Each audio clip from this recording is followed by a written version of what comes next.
नमस्कार, आयन भारत में आपका बहुत बहुत स्वागत है। मैं हूं आपके साथ अर्चना सिंह। कल कांग्रेस पार्टी ने संविधान दिवस के मौके पर संविधान रक्षक कार्यक्रम का आयोजन किया। इसमें जो बातें कही गई वो संविधान के खिलाफ हैं, वो लोकतंत्र के खिलाफ हैं।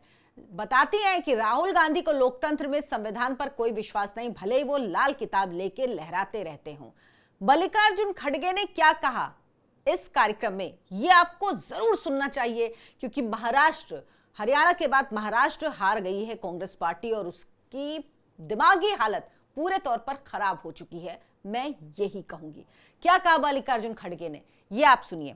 मल्लिकार्जुन खड़गे ने कहा कि SC ST OBC गरीब तबके के लोग पूरी शक्ति लगाकर वोट दे रहे हैं, उनका वोट फिजूल जा रहा है, हमें बैलेट पेपर के जरिए वोट चाहिए। साथ ही क्या कह रहे हैं कि हमें ईवीएम नहीं चाहिए, ईवीएम मशीन जो है वो PM रख लें अपने घर पर, या अमित शाह रख लें अपने घर पर, या फिर ये मशीनें गुजरात के किसी गोडाउन में रख दी जाएं, लेकिन ईवीएम से वोटिंग ना हो, बैलेट पेपर से वोटिंग हो। ये मल्लिकार्जुन खड़गे नहीं कह रहे, ये राहुल गांधी कह रहे हैं। क्यों मैं ऐसा कह रही हूं आपको आगे बताऊंगी।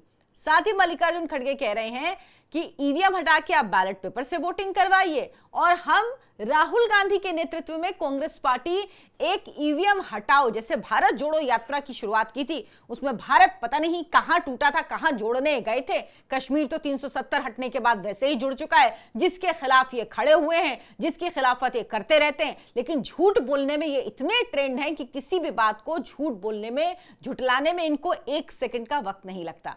तो उसी तरह से अब एक जन अभियान, एक यात्रा निकालेंगे ईवीएम के खिलाफ।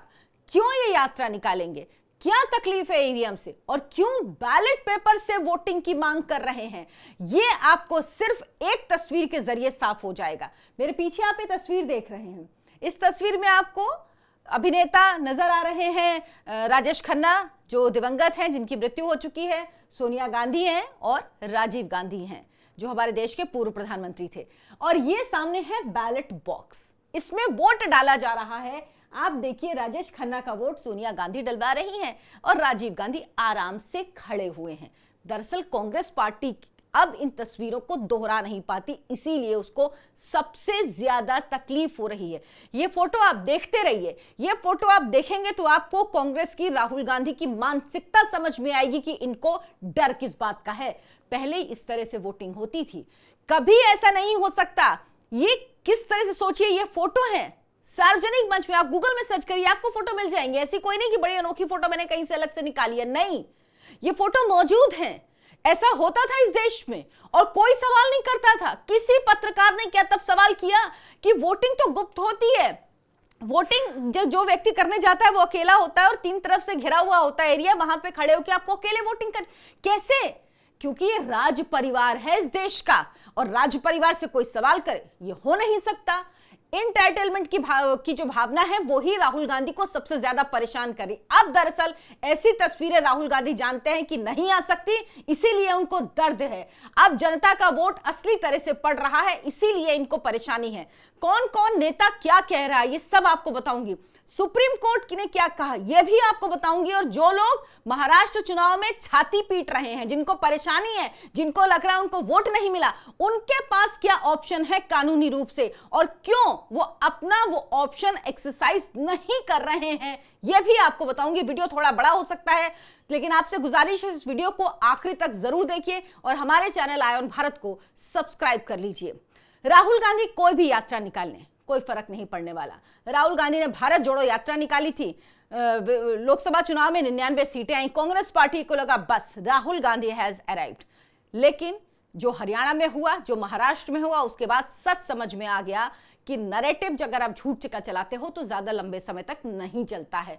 वही काम 2024 के लोकसभा चुनाव में हुआ। संविधान खत्म हो जाएगा, आरक्षण मोदी जी खत्म कर देंगे, इस नाम पर पूरी मुहिम चलाई गई। लेकिन वोटिंग मशीन से दरअसल मैं आपको पहले एक आंकड़ा बता देती हूं। इस देश में 90 करोड़ वोटर है, जो चुनाव आयोग का आंकड़ा है उसके अनुसार 4.5 लाख ईवीएम है हमारे देश में, जिनका इस्तेमाल 543 जब लोकसभा की सीटों पर चुनाव होता है तब 4.5 लाख ईवीएम का इस्तेमाल होता है। एक कॉन्स्टिट्यूएंसी में एवरेज 17 से 18 लाख वोटर होते हैं, जो हिसाब से डिवीजन होता है, और समझ लीजिए तकरीबन एक कॉन्स्टिट्यूएंसी में 900 ईवीएम की जरूरत होती है। सिर्फ एक कॉन्स्टिट्यूएंसी का आप आंकड़ा समझिए, 900 ईवीएम होती हैं एक कॉन्स्टिट्यूएंसी में। क्या यह संभव है कि किसी कॉन्स्टिट्यूएंसी की 900 में से मैं कह रही हूं 600, 700, 500, 400 ईवीएम को टैंपर कर दिया जाए, उसमें सरकार गड़बड़ कर दे और किसी को पता ना लगे? एक कभी कभी एक छुटपुट तस्वीरें आती, किसी ने कह दिया ये हो गया वो गया, लेकिन इतनी बड़ी संख्या में अगर एक कॉन्स्टिट्यूएंसी में 900 ईवीएम इस्तेमाल हो रही है तो क्या उनमें छेड़छाड़ किया जाना संभव है? और दूसरी बात, जो भारत में ईवीएम इस्तेमाल होती है वो कहीं से भी किसी भी तरह से कनेक्टेड नहीं है इंटरनेट से कनेक्टेड नहीं है, इसीलिए उसमें किसी तरह से छेड़छाड़ नहीं की जा सकती। किस तरह से होती, आप ये समझ लीजिए कि जो हमारी ईवीएम मशीन है वो किस तरीके की है। हमारी ईवीएम मशीन एक कैलकुलेटर है। कैलकुलेटर स्टैंड अलोन एक बॉडी होती है, यानी एक अलग, वो किसी सर्वर से किसी इंटरनेट से कनेक्टेड नहीं है, स्टैंड अलोन वो बॉडी है, वही ईवीएम है। आप सोचिए कि कैलकुलेटर में किसी तरह से कोई बाहर से कोई हैक कर सकता है? ये संभव ही नहीं है, ये हो ही नहीं सकता। और आप सोचिए कि एक कॉन्स्टिट्यूएंसी में 900 ईवीएम, 543 कॉन्स्टिट्यूएंसी में 4.5 लाख ईवीएम, लेकिन ये लोग झूठ का नैरेटिव फैलाते रहेंगे, झूठ बोलते रहेंगे, क्योंकि ये जीत नहीं पा रहे हैं। कांग्रेस पार्टी 1984 के बाद आज तक वो कभी बहुमत में नहीं आ पाई, हमेशा वो मिलीजुली सरकार उसने बनाई है, हमेशा गठबंधन की सरकार बनाई, अल्पमत की सरकार बनाई, लेकिन बहुमत में कभी नहीं आ पाई। और अब तो स्थिति इतनी बुरी हो गई कि कांग्रेस पार्टी को बर्दाश्त नहीं हो रहा। मुझे एक सवाल का जवाब दे दीजिए, 2014 जब नरेंद्र मोदी ने चुनाव जीता, जिस समय कोई उम्मीद भी नहीं कर सकता था कि बीजेपी अपने दम पर बहुमत का आंकड़ा 275 तक पहुंच जाएगी, बीजेपी पहुंच गई। क्या कांग्रेस ने ईवीएम में सेटिंग करवा दी थी बीजेपी के लिए, इसीलिए बीजेपी बहुमत का आंकड़ा पार कर पाई? इस सवाल का जवाब है क्या कांग्रेस पार्टी के पास? बताएं, क्या उन्होंने उस वक्त टैंपरिंग करा के बीजेपी को जितवाया था? 2024 के लोकसभा चुनाव में अगर टैंपरिंग होती तो जब नरेंद्र मोदी बीजेपी के सबसे बड़े नेता ने अगर ऐलान किया 400 पार और बीजेपी के लिए 350, तो क्या बीजेपी 240 पे रुक जाती? और तो और, जहां पर यह कहा जा रहा था कि नरेंद्र मोदी 10 लाख मतों के अंतर से जीतेंगे बनारस की सीट पे, और अगर टैंपरिंग थी तब मोदी 1.5 लाख के मतों के अंतर से जीते। अगर ऐसा होता तो क्या सबसे पहले अपने सबसे बड़े नेता ने जो दावा किया था उसको सच साबित करने की कोशिश नहीं करती पार्टी? लेकिन ऐसा कुछ नहीं हुआ, नतीजा सबके सामने है। ये लोग तब नहीं बोलते जब एक कर्नाटक जीत जाते हैं, ये लोग तब नहीं बोलते जब इनकी लोकसभा में 99 सीट आ जाती है, ये लोग तब नहीं बोलते जब ये आंध्र प्रदेश में जीत जाते हैं, माफ कीजिएगा तेलंगाना में जीत जाते हैं। आंध्र प्रदेश में तो चंद्रबाबू नायडू जीते हैं अभी, जब ये तेलंगाना जीत जाते हैं। ये लोग तब नहीं बोलते जब ये हिमाचल प्रदेश में जीत जाते हैं, लेकिन ये तब बोलते हैं जब ये महाराष्ट्र बुरी तरह हार जाते हैं। और तो और बड़ी इंटरेस्टिंग कहानी आपको सुनाती हूं। राहुल गांधी से मिलने के लिए आए मल्लिकार्जुन खड़गे भी उस वक्त मौजूद थे, नाना पटोले जो महाराष्ट्र कांग्रेस के अध्यक्ष हैं, नाना पटोले मिलने आए। नाना पटोले महाराष्ट्र कांग्रेस के अध्यक्ष, वहां पर जब चर्चा हो रही थी, राहुल गांधी ने कहा ईवीएम में कुछ प्रॉब्लम की गई, ईवीएम में गड़बड़ किया गया है, तो नाना पटोले उन्होंने कहा कि जिस तरह से पृथ्वीराज चौहान हार गए, बाला साहब थोराट हार गए, तो ये सब चीजें किस तरह से हुई। तो नाना पटोले क्या कह रहे हैं? नाना पटोले कह रहे हैं कि वो तो ठीक है, वो हार गए, मतलब उनका तो हारना बनता ही है। मैं 205 वोटों से जीता, सिर्फ कहीं ना कहीं गड़बड़ है, ईवीएम में गड़बड़ की गई तभी मैं 205 वोटों से जीता। ये तो इनकी पार्टी की हालत है, ये तो इन लोगों की हालत है। दरअसल इन लोगों ने संविधान का, लोकतंत्र का तमाशा बनाया हुआ है। ये लोग इस देश के लोकतंत्र का अपमान करते हैं, इस देश के मतदाता को अपमानित करते रहते हैं। ये मानते ही नहीं हैं कि इनके अपने कर्मों की वजह से इनकी स्थिति है। और जब तक ये गलत जगह से, देखिए क्या होता है, अगर आपको कोई बीमारी है, आपको उस बीमारी को ठीक करना, तो सबसे पहले आप क्या करते हैं? उस बीमारी की जड़ तक जाते हैं, बीमारी क्या है, तभी तो इलाज सही होगा। अगर आपको बीमारी कुछ और है, आप इलाज कुछ और कर रहे हैं, कहां से ठीक होंगे? कांग्रेस पार्टी दरअसल यही काम कर रही है। वो ये नहीं देख रही कि उसके वोट क्यों कट रहे हैं, वो ये नहीं देख रही कि उसको लोग क्यों वोट नहीं कर रहे हैं। वो आंख बंद करके राहुल गांधी जी बैठ गए और कह रहे हैं कि भाई इसलिए हम नहीं जीत पा रहे क्योंकि ईवीएम से छेड़छाड़ की जा रही है। राहुल गांधी जी, अगर ईवीएम से छेड़छाड़ की जाती ना, तो आप प्रियंका वाड्रा जो अभी उपचुनाव में जीती है ना, इतने भारी अंतर से 4 लाख या 5 लाख मतों नहीं जीत पाती। इतने मत उनको नहीं मिल सकते थे, मिले ना। टीएमसी अभी सारी सीटें जीती हैं उपचुनाव में, पश्चिम बंगाल में कैसे संभव हो पाता? लेकिन आपको झूठ का नैरेटिव चलाना है, आपको और कोई काम नहीं है। कार्ति चिदंबरम जो इनकी ही पार्टी के नेता हैं, उन्होंने अभी कुछ दिन पहले क्या कहा? उन्होंने कहा मुझे कोई दिक्कत नहीं है, ईवीएम से मुझे कोई शिकायत नहीं है। और तो और पी चिदंबरम, ये बताना जरूरी है कि वो देश के गृह मंत्री रहे हैं, कांग्रेस पार्टी की सरकार में गृह मंत्री थे। पी चिदंबरम वरिष्ठ नेता, पुराने नेता, उन्होंने क्या कहा? मेरा कोई खराब एक्सपीरियंस नहीं है ईवीएम के साथ। वो गृह मंत्री हैं, सोचिए, गृह मंत्री होके वो रहे हैं, वो व्यवस्था जानते हैं, वो चीजों को जानते हैं, कह रहे हैं। और उन्होंने क्या कहा? मेरा अगर बुरा एक्सपीरियंस है तो बैलेट पेपर के साथ है। दरअसल क्या होता था, जब बैलेट पेपर से वोटिंग होती थी, बूथ लूटे जाते थे। क्या होता था? 3 बजे एक व्यक्ति बैठा पूरी लिस्ट लेके, वोटर की लिस्ट लेके, और एक व्यक्ति बैठा सारे बैलेट पेपर्स लेके। मोहर जिस पार्टी ने कब्जा किया उस बूथ पे, उस पे मोहर मारती गई। हाँ, 70% वोटिंग हो गई, चलो आधे घंटे में वोटिंग हो गई, 70% वोटिंग हुई, लोगों को बूथ तक आने नहीं दिया और वोटिंग कंप्लीट हो गई। ये हो रहा था। अब क्या होता है ईवीएम के जरिए? दरअसल होता क्या है, ईवीएम में क्या होता है कि आप वोट डालने के बाद मशीन में दोबारा वोट डाल ही नहीं सकते, मशीन लॉक हो जाती है। लॉक हो जाती है मशीन, मतलब जो खट खट खट खट खट खट खट खट जैसे मोहर लगती थी ना, ये कभी वोटिंग मशीन में नहीं हो सकता। तभी वोटिंग मशीन के जरिए वोटिंग धीमी होती है। वरना पहले क्या होता था, 3 बजे तक वोटिंग नहीं हुई और 5 बजे तक 70% वोटिंग हो गई। ये कैसे होता था? ये इसी तरह होता था। लेकिन ईवीएम में संभव ही नहीं, इसीलिए हो नहीं पाता था। क्या होता था? बूथ के बूथ लूट लिए जाते थे, बैलेट पेपर के उठा के मत पेटियां ले जाई जाती थी और उसके बाद उसमें इसी तरह से वोटिंग करवाई जाती थी। ये सब कुछ इसी देश में होता था। और फिर मैं आपको वही तस्वीर दिखाऊंगी, तस्वीर जो मेरे पीछे तस्वीर देखिए। इन्हीं तस्वीरों के लिए कांग्रेस पार्टी परेशान है। कांग्रेस पार्टी ने इस देश में संविधान, इस देश के लोकतंत्र की कभी कीमत नहीं समझी, कभी उसको वैल्यू नहीं करा, कभी उसका सम्मान नहीं करा। इसीलिए उनको लगता है कि सब ऐसे ही करते हैं। अब कोर्ट ने क्या कहा है? एक बात और है, आप अक्सर सुनते होंगे कि कहा जाता है कि बीजेपी के जीवीएल नरसिम्हा ने भी इस बात को लेकर कहा था कि जो ईवीएम है उनसे वोटिंग नहीं होनी चाहिए। लोग पढ़ते लिखते तो है नहीं, किसी ने किताब तो जीवीएल नरसिम्हा की पढ़ी नहीं होगी, एक लाइन सुन ली उसके आधार पर। जीवीएल नरसिम्हा ने क्या लिखा था उसमें आगे कि अगर इसमें वीवीपैट लगा दी जाए, यानी जो पर्ची निकलती है उसको वीवीपैट कहते हैं। पहले कुछ % निकलती थी, अब हर एक वोटर के जब आप वोट देते हैं तो आपने देखा होगा एक पर्ची निकलती है। अब हर एक, ये कोर्ट ने भी कहा था, उसके बाद कंपलसरी कर दिया गया, अब सारी मशीनों में पूरी 100% पर्ची निकलती हैं। तो अगर वीवीपैट में लगा दी जाए, ईवीएम के साथ जोड़ दिया जाए तो वो एकदम ठीक हो जाएगा। लेकिन इसकी चर्चा कोई नहीं करेगा। सुप्रीम कोर्ट ने क्या कहा है ये आपको जानना बहुत जरूरी है। सुप्रीम कोर्ट ने बहुत महत्वपूर्ण बात कही है। सुप्रीम कोर्ट ने कहा कि आप लोगों ने, सुप्रीम कोर्ट ने कल इस मामले में फैसला सुनाया। उसने कहा कि आप लोगों ने दरअसल ईवीएम को पंचिंग मशीन बना दिया है। जो हार जाता है वो कहता है कि ईवीएम खराब है। उन्होंने कहा कि चंद्रबाबू नायडू और वाईएस जगनमोहन रेड्डी जैसे नेता के जिक्र किया जो याचिका करता है। उसने जस्टिस विक्रमनाथ और जस्टिस पीबी वराले की बेंच के सामने कहा कि ये दोनों नेता इलेक्ट्रॉनिक वोटिंग मशीन की छेड़छाड़ को लेकर सवाल उठा चुके हैं। जज ने क्या कहा आपको पता है? उन्होंने कहा जब चंद्रबाबू नायडू जीतते हैं तो उनको लगता है ईवीएम ठीक है, लेकिन जब वो हार जाते हैं तो वो कहते हैं कि ईवीएम खराब है। इसी तरह से इस बार जगन मोहन रेड्डी हारे तो वो कह रहे हैं कि ईवीएम में कुछ तो गड़बड़ी है। इसीलिए उन्होंने कहा कि हम ये याचिका खारिज कर रहे हैं। और ये याचिका लेके गया कौन था? ये एनजीओ के व्यक्ति गए थे। इनको आखिर क्या जरूरत है जाने की?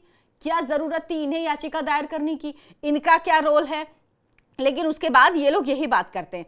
और हरियाणा के चुनाव के नतीजे आए थे, सब कुछ आपको जानना इसलिए जरूरी है ताकि कहीं कोई चर्चा हो, कोई बात हो तो आप बता सके कि हाँ वाकई ये चीजें हुई थी। क्योंकि जब हमारे पास तथ्य होते हैं तो हम काउंटर कर पाते हैं, हम फैक्ट पे बात कर पाते हैं, वरना नैरेटिव ही, झूठा नैरेटिव ही चलता रहता है। 16 अक्टूबर को कांग्रेस की प्रिया मिश्रा हैं और विकास बंसल हैं। उन्होंने हरियाणा विधानसभा की 20 सीटों को लेकर वोट काउंटिंग में गड़बड़ी का आरोप लगाया था और सुप्रीम कोर्ट में याचिका दायर की थी। क्या कहा कि कुछ ईवीएम में 99% बैटरी क्षमता पर काम कर रही, जबकि कुछ 70 से 80% बैटरी क्षमता पर काम कर रही थी। ईवीएम में काउंटिंग वाले दिन भी 99% बैटरी थी। सुप्रीम कोर्ट ने याचिकाकर्ता को अच्छे से डांट लगाई। उन्होंने कहा कि आप ऐसी अगर फालतू की याचिका दायर करेंगे तो आप पर जुर्माना भी लगाया जा सकता है। आपको याद होगा कांग्रेस पार्टी ने भी यही बात कही थी हरियाणा में चुनाव के बाद कि 99% एक नया कॉन्सेप्ट लिया है कि कम चार्ज ज्यादा चार्ज, जिसमें चार्जिंग में से भी कोई वोट का अंतर है, यह भी आपने उनका भी सुना होगा। एक वो महान है स्वरा भास्कर, जिनका ना कोई दीन ना कोई ईमान कुछ नहीं है, उन्होंने वो अब ज्यादा मुसलमानों से ज्यादा मुसलमान हो गई हैं, वो भी यही कुछ गाना गा रही थी जब उनके पति हार गए हैं। तो सुप्रीम कोर्ट ने इनको फटकार लगाई। अच्छा, जो लोग, मैं आपको कह रही थी कि जो लोग हारे हैं इसमें, उनके पास अभी क्या विकल्प है। देखिए 7 दिन का समय होता है। 2024 अप्रैल में सुप्रीम कोर्ट ने वीवीपैट पर सुनवाई की थी और कहा था कि क्रॉस चेकिंग करने से जुड़ी सारी याचिकाएं हम खारिज करते हैं, लेकिन साथ ही साथ 42 साल के इतिहास में पहली बार ईवीएम को लेकर जांच का रास्ता भी खोल दिया था। उन्होंने क्या कहा था, आम आदमी पार्टी, माफ कीजिएगा, आम आदमी यानी मतदाता जब कोई अपना वोट देता है उसकी उंगली पे स्याही लगती है, चुनाव अधिकारी कंट्रोल यूनिट का बटन दबाएगा, वोटर बैलेट यूनिट में कैंडिडेट के नाम के सामने का बटन दबाएगा और फिर कुछ सेकंड तक वीवीपैट की लाइट में अपनी पर्ची देख सकेगा। ये उन्होंने कहा था, ये होना चाहिए, तो ये होता है जो मैंने आपको बताया।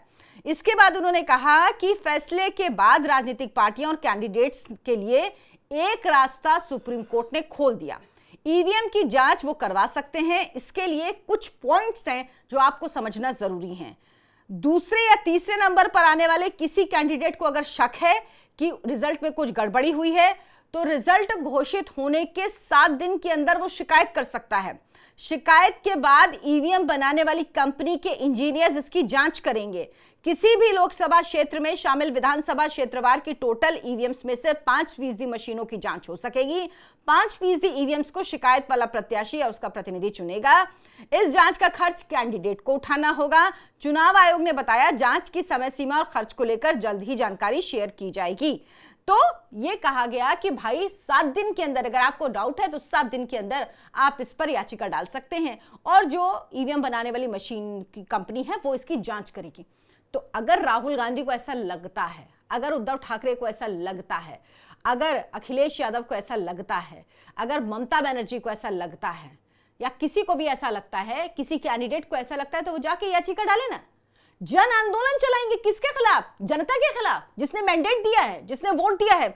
सब अखिलेश यादव क्या कह रहे हैं कि हम ईवीएम से जीते हैं लेकिन हम ईवीएम को नहीं मानेंगे। भाई 37 सीट आपको ईवीएम ने दी थी, अभी 2 सीट दी तो आपको कष्ट हो गया। ममता बनर्जी की सरकार कहती है कि भाई ठीक है ईवीएम से जीतते लेकिन फिर भी हम ईवीएम के खिलाफ रहेंगे। क्यों, आपको पता है पंचायत चुनाव कैसे होते हैं बंगाल में? वोट पड़ते ही नहीं है, चुनाव हो ही नहीं पाते हैं, वो पूरा का पूरा बूथ कब्जा कर लिया जाता है। दरअसल वही चीज वापस चाहते हैं। जो ये तस्वीर है ना, यही तस्वीर ये लोग दोहराना चाहते हैं। इसीलिए इस तस्वीर को देखिए और ध्यान रखिए कि किस तरह से ये लोग चाहते हैं कि देश में लोकतंत्र, जनता के मत की कोई कीमत ना हो, जो राज परिवार है उसकी तरह से चीजें हो, राज परिवार जो चाहे वो करता रहे। यही अब नहीं हो पा रहा है। इसीलिए ये लोग क्या कह रहे हैं कि जन आंदोलन चलाएंगे। जन आंदोलन किससे चलता है? जनता से। जनता से। जनता को आप बेवकूफ समझते हैं। जनता कहेगी जब महाराष्ट्र में आपके गठबंधन को, महाविकास आघाड़ी को 31 सीटें मिली तो ईवीएम ठीक थी, और जब आपको टोटल 41 सीटें मिली तो ईवीएम खराब है। लोग ये भी तो सवाल पूछेंगे आपसे कि अब ईवीएम खराब है, पहले ईवीएम सही थी। क्या लॉजिक? और क्या एक नया लॉजिक शुरू किया इन लोगों ने कि आपको महाराष्ट्र नहीं देंगे, आपको झारखंड दे देंगे क्योंकि छोटा राज्य है। जब जम्मू कश्मीर और यहाँ पर हरियाणा में चुनाव होगा तो आपको हरियाणा दे देंगे। जम्मू, गलत नैरेटिव चलाते हैं। जम्मू कश्मीर में आप अलग अलग देखिए, जम्मू में बीजेपी जीती है, कांग्रेस साफ सफा चट हो गई है, वहां से कांग्रेस का कुछ नहीं रह गया है। एनसी की बदौलत वहां पर सरकार बनी, कांग्रेस पार्टी का तो कोई वजूद ही नहीं है। कांग्रेस पार्टी जम्मू की पार्टी होती थी, खत्म हो चुकी है, वहां पर बीजेपी है, तो वहां पे भी बीजेपी जीती है। इसकी गलतफहमी में ना रहे। लेकिन अलग अलग तरह का नैरेटिव चलाया जाएगा, अलग अलग तरह की बातें कही जाएंगी। कुल मिलाकर जनता का अपमान करना, जनता के मैंडेट को नहीं मानना, जनता को यह बताना कि अब मतदाता हमें वोट कर रहा है लेकिन हमें वोट मिल नहीं रहा। लेकिन ये ध्यान रखिएगा राहुल गांधी जी, ये पब्लिक है, ये सब जानती है। आपको ये वीडियो कैसा लगा? आप और किस मुद्दे पर चाहते हैं कि हम बात करें ताकि आपको ज्यादा से ज्यादा जानकारी मिल पाए? फैक्ट के साथ बात करें ताकि कभी भी कोई चर्चा हो तो उसमें आपके पास जो नैरेटिव सेट करते हैं, जो एजेंडा सेट करते हैं, उनके सवालों का जवाब हो। कमेंट करके मुझे जरूर बताइए। हमारे चैनल को सब्सक्राइब कर लीजिए, इस वीडियो को लाइक कीजिए, शेयर कीजिए, ज्यादा से ज्यादा लोगों तक पहुंचाइए। धन्यवाद, नमस्कार।